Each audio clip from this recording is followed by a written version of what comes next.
Hi, if you are new to the channel, you may not know that this is not a standalone video, but part of a bigger series dedicated to my biggest build ever.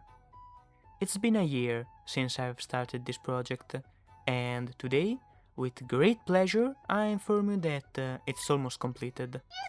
Now, sit comfy and relax, because I will explain in great detail what I did to arrive here. In this video, I will tell you how I built the entire cathedral of Anor Londo, except for the facade which was built in the very first episode and the interior which I am yet to build.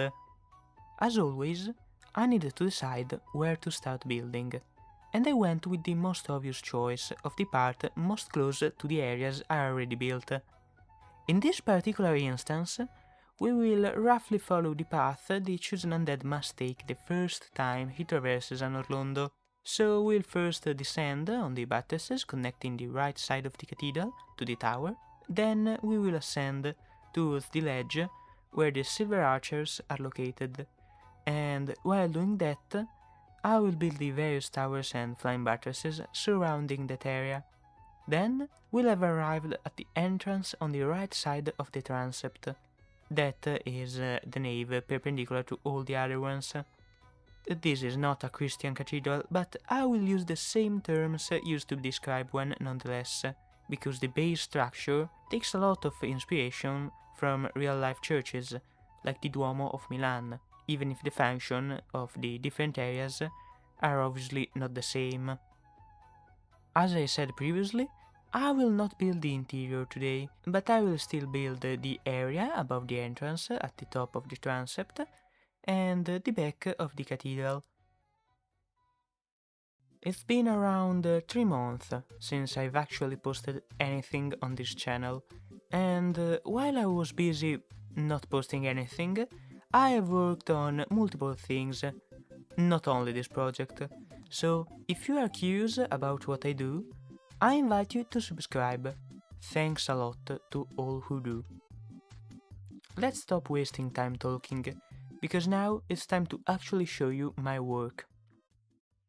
The first thing I decided to build, as I said before, were the flying buttresses, which I will just call buttresses from now on, because saying flying buttresses is a mouthful, and I will need to say their name far too many times today.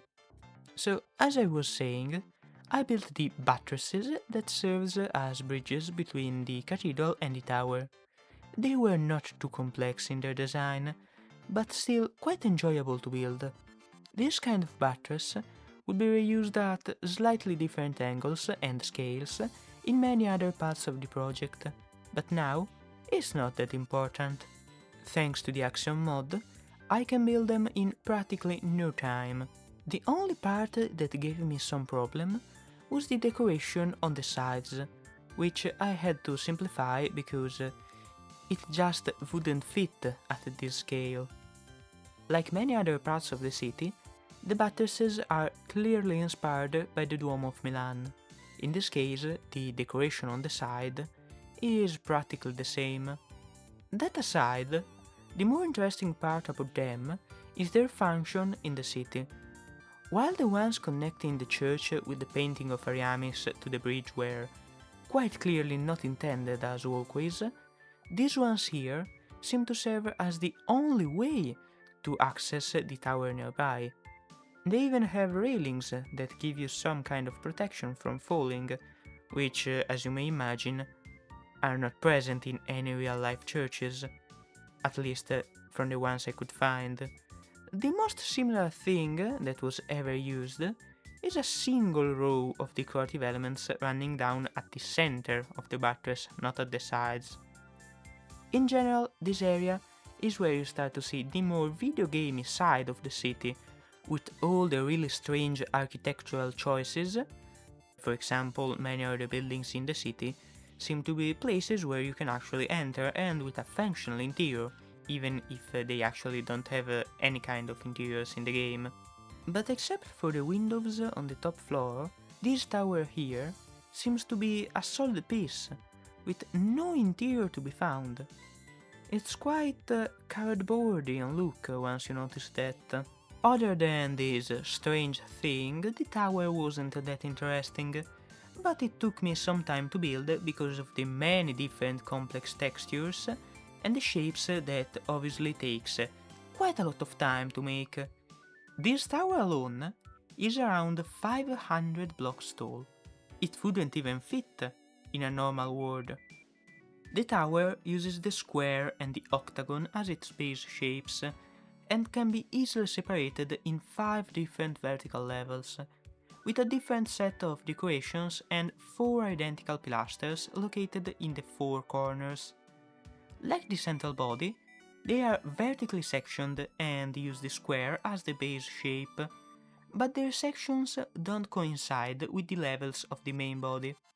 Because the tower is symmetrical on 2 of its axes, my approach just consisted of making a fourth of the design and then copy and paste it to make the full tower, which, as you probably already noticed by the pictures I showed you, it's used a gorillion times in the background, sometimes with small changes like the absence of the pilasters or a smaller lantern on top. So I think it was quite important to build it well. After I finished building the tower, I decided to continue forward on the path the chosen undead must follow, which means it's time to climb towards the ledge with the silver archers. Here, with all the wisdom of the world, Miyazaki-san decided to remove the railings from the buttresses, so that if the spear-sized arrows just brushes your hitbox, well, good luck with that. I remember when the game came out, for almost anyone this was the hardest part of the entire game. Except the Epstein and Smo fight, but those 2 clowns are not in this video, so I will say no more about them, except that I didn't find them that difficult, even the first time I fought them. Anyway, what were we talking about? The building of the various small towers and buttresses to the left of the cathedral. This is quite an interesting area, very complex indeed. It's a cluster of towers connected by bridges to the main cathedral, mostly to the transept, or even to one another. Sometimes they don't really make sense, they are not carrying the weight of anything meaningful, and there are just too many of them in a space that's too small. Most of the models and textures here were reused, but the new ones I had to make were entertaining to build. It was fun building this area, don't get me wrong, but if you think long enough about this area, you will start to see flaws. Sometimes things just are not aligned properly, or they clip into one another. Some textures even end abruptly into nothing. I think it's quite clear this was just meant as an area not to be observed with too much thought by the player when he is nearby. It's just a connection you will traverse in a matter of seconds, and then on, it will just act as a cool background decoration. It's the same as the big wall opposite of the cathedral. I can't really blame anyone here. From a developing point, it makes sense. 99.9% of the player base will never see this area in such detail to notice the flaws. But you know, I am here to overanalyze, so I will point out everything I see, no matter its importance in the overall project. And this area here really improved on the look of the cathedral.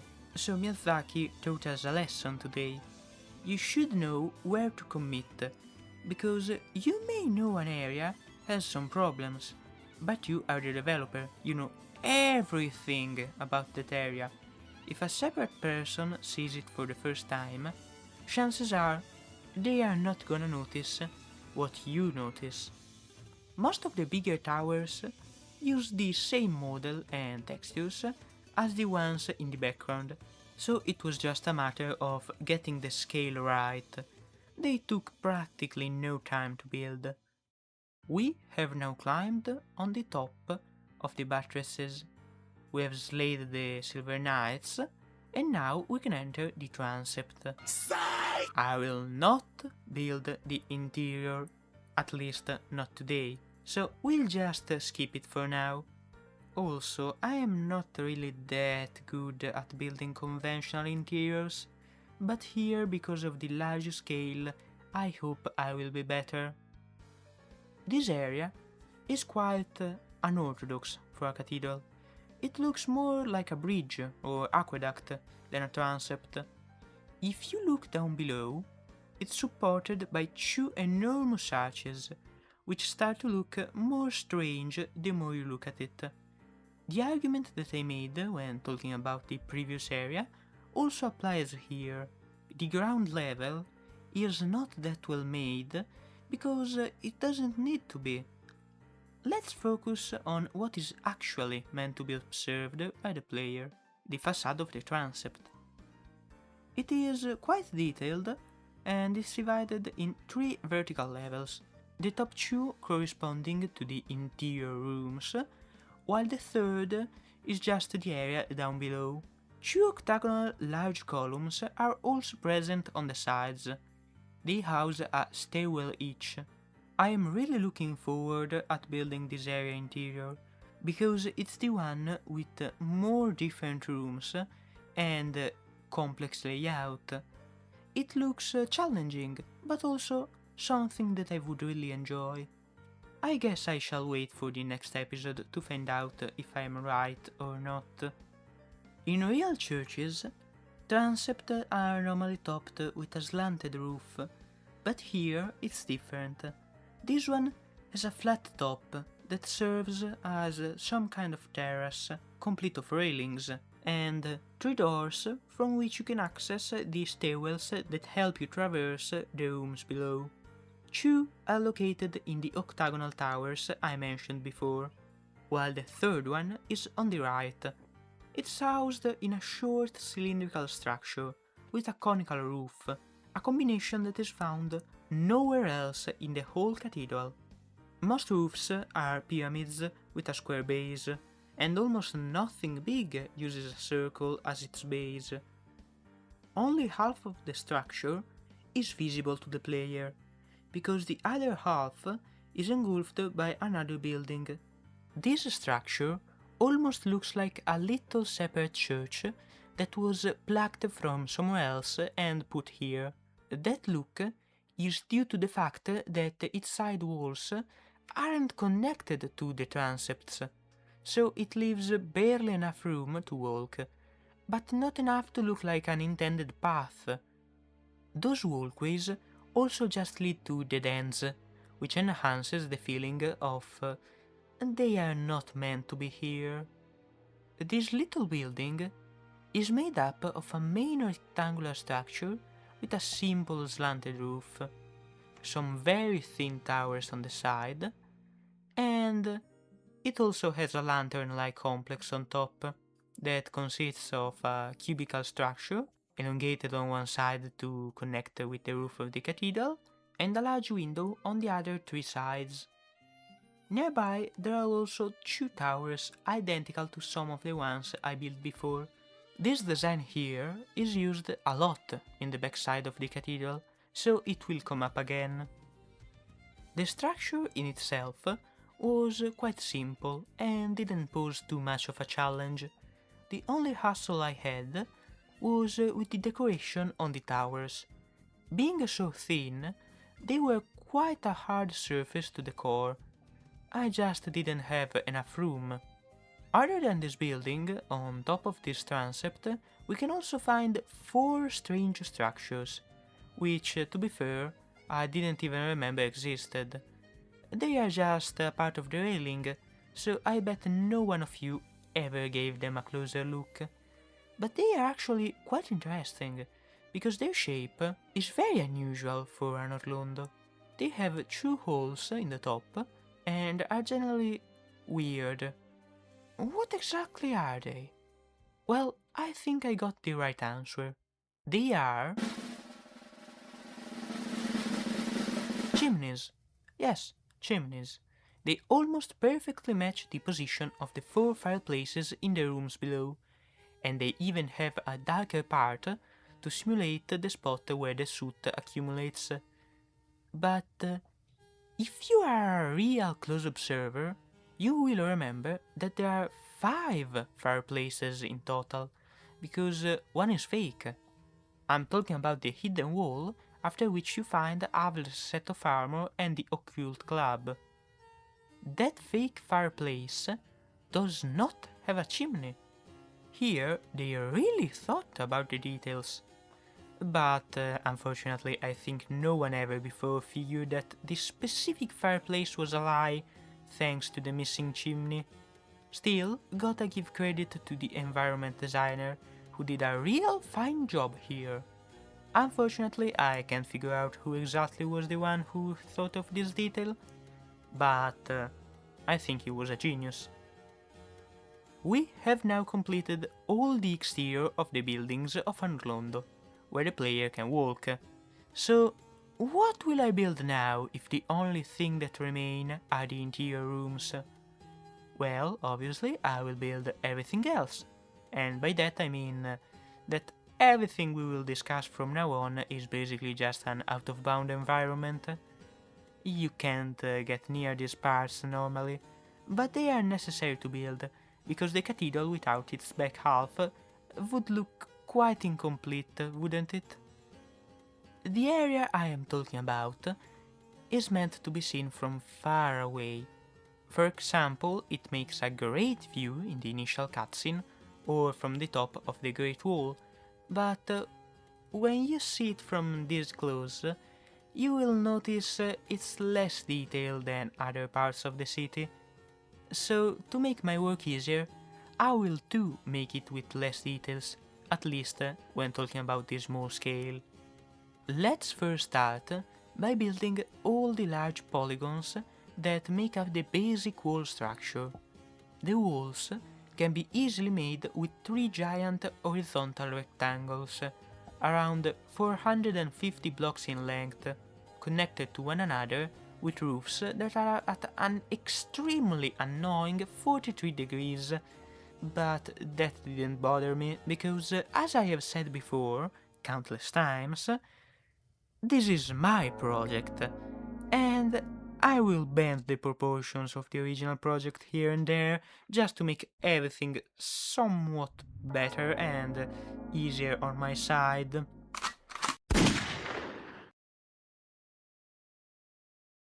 In the far back of the cathedral, the various roofs and walls are connected with a round shape. Actually, it's more like a half icosahedron, a polygon with 24 edges.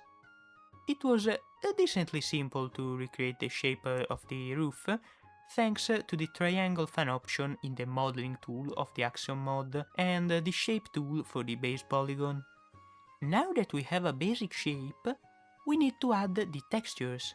This area is actually more detailed than I initially thought, especially in the higher parts, where it is practically all textured with what is essentially a very low quality 2D version of the texture used in the sides of the main facade, which I think it's really an exquisite choice. The front-facing sides were also textured with something more complex than simple bricks. They used the same texture as the tympanum of the small building on the left side of the transept. After texturing the base walls, I needed to add the other elements. First, I needed to rebuild the buttresses at almost double the thickness and length I did before, which was strange because the towers used here are just a little bit bigger than before. I needed to add something like 3 blocks and that was it. I also needed to make a completely new type of tower that is almost unique to here, which is a shame because it has a really good design that I would like to see more around the city. It has the same kind of roof as the 2 towers on the sides of the facade, but still I would like the entire thing to be used more. It's really good. Even just as a background element, I think it would work really well. After I built all the various buttresses and towers connected to them, I just had to make the structures on the very top of the cathedral, to achieve my goal for this video. I started with the shorter one, which is just a bigger version of the lantern found on the very first tower I built today. It has some small differences, but it's basically the same, just somewhat larger. After that, I wanted to tackle the bigger lantern, and then connect the two with the last buttress I will ever build for this project, except for some background buildings, but those are not really that important. The bigger lantern was an interesting thing to build. It was practically just the smaller one I just built, with a more complex and longer base, made of 4 pillars with minimal decorations. It was very simple to realize, but it was still quite fun. Then I needed to build the buttress, which was also decently easy, thanks to all the previous training I did building all the other ones around the map. Then I just copied what I did on the left side of the cathedral and pasted it on the right side. There were major differences that forced me to redo some parts, especially in the area before the transept, where the right side of the cathedral is completely different than the left one. There are many less buttresses and towers, and those that are present are not in the same place as on the left. Apart from that, I just needed to cut the lantern complex on the transept, and some buttresses at ground level that are present only on the left side for some reason, probably to have better performances on the PS3. There were also small differences I didn't recreate in my map, like missing textures or just random elements that I thought didn't really add anything to the project. It looks better as I built it, trust me. In the end, everything worked out nicely, and now it's finally time to reveal my build in its entirety. Here's the project showcase.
The only part that remains to build now is the interior of the cathedral, and a lot of other background details, like the mountain on which it is built, the Great Wall that towers over Sans Fortress, and other smaller things like the low poly version of the Duke's Archive. I also need to add the small details to all the building that I already made, like the statues that I will make in a separate episode probably, and I will also need to give a texture to all the areas that I've left with temporary colors. Last time I checked, Anor Londo doesn't have plain green roofs and orange pavement. Correct me on that if I am wrong. In the next episode, I will probably show you how I built the interior of the cathedral with the Ornstein and Smurfite, Guinevere and Gwyndolin. I will conclude everything by finishing the details of the background, like the low poly version of the Duke's archive, and all the other details around the map, and that will be the end of it all. In the final video I will also give a download link for the world. In this way you will be able to play it as well. And if you want, you can add your personal touch to the build. It's been a great journey up to now, and I'm hopeful it will remain that way. Always remember that the best is yet to come, so stay tuned for when the next episode will come out.